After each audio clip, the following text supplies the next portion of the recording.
जय श्री राधे। पूज्य श्री सद्गुरुदेव भगवान के चरणों में प्रणाम। आज पूज्य श्री भाई जी कहते हैं, हम सब पर भगवान की बड़ी कृपा है। भगवान की इस कृपा पर सदा विश्वास रखना और इस महती कृपा के बल पर जगत के सारे विघ्न बाधाओं को हटाते हुए, सारे पाप तापों को समूल ध्वंस करते हुए भगवान के पावन पथ पर सदा बढ़ते रहना चाहिए।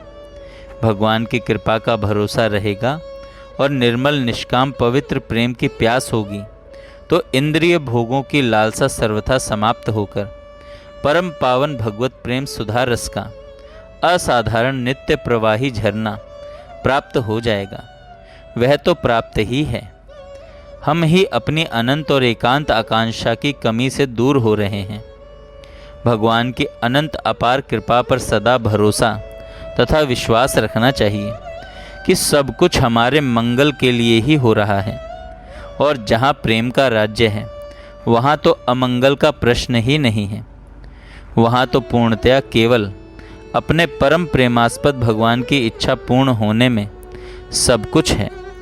मन में सदा सर्वदा प्रसन्न रहना चाहिए। विषाद खिन्नता तमोगुण के लक्षण हैं एवं प्रसन्नता प्रफुल्लता सत्व गुण के। अपने भगवान को प्रसन्न देखकर सदा सर्वदा हम प्रसन्न ही रहें। बिना मन के भी तीर्थ स्नान, भगवान नाम जप तथा संत दर्शन का पवित्र फल होता है। तुम मन को सदा के लिए प्रभु के मधुरतम स्मृति सागर में डुबो देना चाहते हो, सो तो सर्वोत्तम है। प्रभु के पावन चरण कमल ही सर्वश्रेष्ठतम तीर्थ हैं। बिना किसी अन्य स्मृति के तथा बिना किसी आशा आकांक्षा के एवं बिना निज सुख की किसी चाह के यदि कोई प्रभु के चरण सुधा सागर में अपने मन को निमग्न कर दे तो उसके समान न तो कोई सुखी है, न सौभाग्यशाली है, न पुण्यवान है, न साधक है और न प्रेमी ही है। अतएव तुम्हारी यही चाह तो बहुत उत्तम है। भगवान की हम पर बड़ी ही कृपा है। उनकी कृपा का तो कोई अंत ही नहीं है।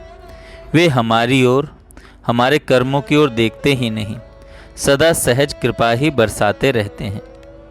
यदि हम मान लें तो हमारे प्रत्येक कार्य को वे अपनी पूजा मान लेते हैं। हमारे प्रत्येक कार्य को वे पूजा मान लेते हैं। भगवान का स्मरण ही जीवन का परम धन, परम लाभ और परम सौभाग्य है। यही परम सुख और परम बुद्धिमत्ता है। भगवान की विस्मृति ही सबसे बड़ा अपराध है। भगवान की मनमानी लीला की कल्पना करके निरंतर उसका चिंतन करना चाहिए। भगवान सत्य हैं, सर्वत्र हैं। हम जिस रूप में उनकी लीला का चिंतन करेंगे वे लीला में सचमुच उसी रूप में हमारी अनुभूति में आने लगेंगे। तुम बार बार उनकी मंगलमयी लीला का चिंतन किया करो। उन्हीं में मन की सारी आसक्ति तथा ममता हो जाने पर वे कभी हृदय से निकलेंगे ही नहीं। वे हमारे हृदय में छिपे तो अब भी हैं, फिर तो उनकी प्रत्यक्ष अनुभूति होने लगेगी। भगवान का स्मरण सदा होता रहे, मन में सांसारिक विषयों का आकर्षण एकदम न रहे तथा भगवान के मंगलमय स्मरण में मन लगा रहे। यही परम सौभाग्य है। मनुष्य का शरीर क्षणभंगुर है, कब चला जाए कुछ पता नहीं। अतएव सदा तैयार रहना चाहिए।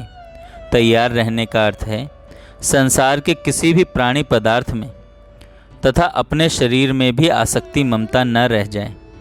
आसक्ति ममता होने पर भी मृत्यु छोड़ेगी नहीं, वह तो ले ही जाएगी, पर आसक्ति ममता होने से दुख में मृत्यु होगी और मृत्यु के पश्चात लोकांतर में भी दुख ही भोगने पड़ेंगे। अतः बुद्धिमानी इसी में है कि आसक्ति ममता का नाश कर दिया जाए अथवा सारी आसक्ति ममता सब जगह से हटाकर एकमात्र श्री भगवान में ही जोड़ दी जाए। मृत्यु को अत्यंत समीप मानकर मनुष्य को शीघ्र से शीघ्र यह काम कर लेना चाहिए। इसकी ओर ध्यान न देकर विषय आसक्ति तथा प्राणी पदार्थों की ममता में बंधे रहना महान प्रमाद है, महान प्रमाद है। जय श्री राधे। जय श्री राम।